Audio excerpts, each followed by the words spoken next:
जय श्री राम। मेरा आज का ये वीडियो मेष राशि के जातकों के लिए बहुत ही खास है और खास होने की वजह है कि आपकी ही राशि में अभी तक बृहस्पति ग्रह यानी गुरुदेव बृहस्पति देव का गोचर चल रहा है और आपकी राशि में बन रहा था गुरु राहु का गुरु चांडाल दोष। अप्रैल 23 के महीने में लगभग 21 या 22 अप्रैल के आसपास बृहस्पति ने राशि परिवर्तन किया और वो मेष राशि में आ गई। यानी मेष राशि जो आपकी स्वयं की राशि है, मेष राशि जो कि बृहस्पति के लिए मंगल की मित्र की राशि कहलाती है, उसमें बृहस्पति का गोचर चल रहा है। तो आने वाली 4 सितंबर 2023 को ये गोचर होगा, यानी ग्रह वक्री होना शुरू होगा और 30 दिसंबर तक ये ग्रह वक्री होकर उसी राशि में रहेंगे। यानी बृहस्पति वक्री रहेंगे 4 महीने के लिए। उन 4 महीने में आपकी राशि पर इसका क्या प्रभाव पड़ेगा, स्थिति कैसी रहेगी, दृष्टि कैसी रहेगी, क्या प्रभाव पॉजिटिव है, क्या प्रभाव नेगेटिव है, क्योंकि बृहस्पति एक मोस्ट इम्पॉर्टेंट प्लैनेट है।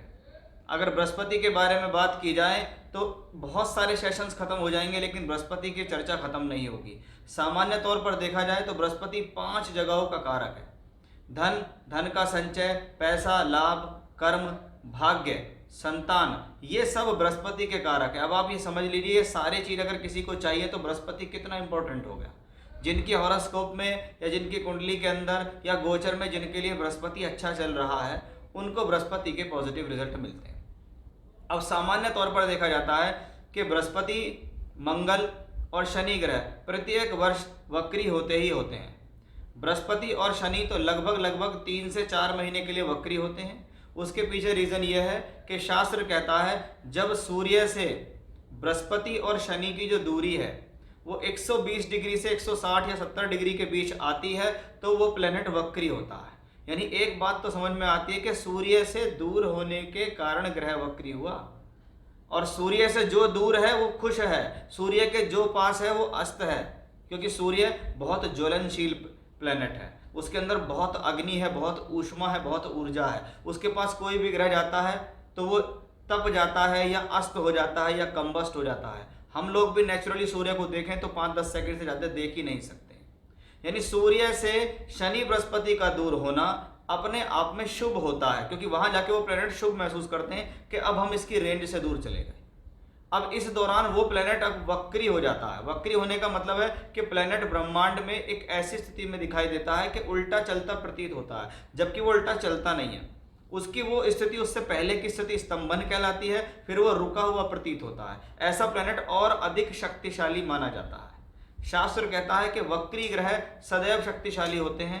शुभ भावों में बैठकर शुभ भावों की फल को बढ़ा देते हैं, अशुभ भावों में बैठकर अशुभ के फलों को ग्रहण कर लेते हैं। इसलिए षडबल के अंदर वक्री ग्रह को एक बल कहा गया, जिसको कहते हैं हम चेष्टा बल। यानी अब आप समझ गए होंगे कि भी वक्री ग्रह कोई खराब प्लेनेट नहीं है। वक्री ग्रह के बारे में मेरी बात ना मान के 2-4 किताबें हैं अच्छी शास्त्र की, आप वहाँ जाके पढ़ो कि भी आप व्रत पर असर पढ़ लो। फल दीपिका है, मानसागरी है, सारावली है, जातक तत्व में व्रत जातक है, ये सब क्लासिकल्स किताबें हैं। आपको टपरी की किताबें नहीं उठानी है कि मैंने यहीं से लोकल एक किताब उठा ली उसमें ऐसा लिखा हुआ, उसमें तो आपको प्रॉब्लम होगी।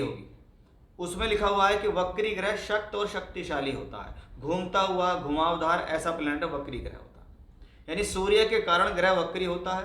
वक्री एक स्तंभन की रुकी हुई प्रक्रिया है जो प्लेनेट को मजबूती होती है। वक्री का प्रभाव आपके जीवन में अवश्य पड़ता है, क्योंकि वो एक प्लैनेट्स हैं। और होते भी कौन कौन वक्री हैं? सामान्य तौर पर लंबे समय तक देखें तो गुरु, शनि और मंगल लंबे समय तक वक्री हो सकते हैं, अधिकतम 4 से 4.5 महीने तक। तो आइए देखते हैं कि ये सब चीज़ें तो हमें समझ में आ गई हैं कि अब बृहस्पति क्या कर रहे हैं, कि आपकी ही राशि में बृहस्पति है। देखो सबसे अच्छी बात क्या है, अगर मैं देखूं 1, 5, 9 और 1, 4, 7, 10 केंद्र और त्रिकोण दोनों ही भावों के अंदर वक्री ग्रहों में जो ये कॉमन भाव है ये आपकी राशि है या आपका लग्न कहलाता है। इसीलिए इसको सबसे पवित्र स्थान कहा गया, इसीलिए इसके स्वामी को ये कहा गया कि सबसे पवित्र ग्रह है। और कुंडली में अगर कहीं भी लगन का मालिक बैठ जाता है तो जैमिनी ऋषि इसको कहते हैं कि ये पाक लगन है। फॉर एग्जाम्पल आपके हॉरोस्कोप में लगन का मालिक मंगल पंचम भाव में बैठा है तो वो एक पाक लगन हो गया, उसको भी आप लगन की तरह देख सकते हो, वो स्थान पवित्र हो गया। अब बृहस्पति जैसा ग्रह जो आपके लिए मित्र भी है आपकी राशि से, आपकी राशि में गोचर भी कर रहा है। हाँ, राहु की वजह से उसको प्रॉब्लम हुई है, कुछ लोगों का एग्रेशन बढ़ा है, कुछ लोग भ्रमित हुए हैं, कुछ की टेंशन बढ़ गई, कोई पहले अच्छे डिसीजन लेते थे अब नहीं ले पाते, कुछ का कन्फ्यूजन क्रिएट हो गया, कुछ एजुकेशनली प्रॉब्लम में आने लगे। लेकिन राहु तो इससे दूर चलता चला जा रहा है। राहु और बृहस्पति तो बिल्कुल अलग हैं। बृहस्पति शुक्र के नक्षत्र में है, राहु केतु के नक्षत्र में है, और राहु भी ऐसे प्लैनेट्स नक्षत्र में गोचर कर रहा है जहां जाके वो कुछ करेगा नहीं, क्योंकि वो बाल्यावस्था में गोचर करेगा। अब बृहस्पति हो गए यहाँ वक्री। वक्री ग्रह केंद्र और त्रिकोण दोनों के कॉमन स्थान यानी आपकी राशि है या आपके लगन पे चल रहा है, आप इसको ऐसे मान लीजिए, ये राशि पे आप मान के चलेंगे तो ज़्यादा अच्छा रहेगा। वो बृहस्पति यहाँ है, यानी बृहस्पति मजबूत है, और बृहस्पति मजबूत है तो ग्रह मजबूत हुआ, और ग्रह मजबूत हुआ तो ग्रह के कारकत्व मजबूत हुए सबसे पहले। और वो कारकत्व किस चीज़ के होते हैं कि बृहस्पति दूसरे घर का कारक है, तो फाइनेंशियली ये अच्छा हो गया, धन के हिसाब से इसको शुभ माना गया। पंचम भाव का मारक है, कारक है, तो शिक्षा के लिए, विद्या के लिए, बुद्धि के लिए, ज्ञान के लिए अच्छा है, संतान के लिए अच्छा है, संतान के संबंधों के लिए अच्छा है। 9th हाउस का कारक है, इसलिए ये धर्म के लिए, भाग्य के लिए, हायर एजुकेशंस के लिए, यात्राओं के लिए शुभ हुआ। कर्म भाव का मालिक है, तो प्रोफेशनली गेन देने के लिए तैयार है, आपके जीवन में आपके कार्य क्षेत्र को बढ़ाएगा, चाहे आप नौकरी में हो चाहे व्यापार में हो, दोनों ही क्षेत्रों में आपके लिए शुभ हो जाएगा। वहीं ये 11th हाउस का कारक है, हाउस ऑफ इनकम, वृद्धि का भाव है, बड़े भाई का भाव कारक है बृहस्पति, तो उन सबसे सहयोग मिलना शुरू हो जाएगा, क्योंकि वो एक ऐसे पवित्र स्थान में वक्री हुआ है जो कि एक बहुत अच्छा भाव है।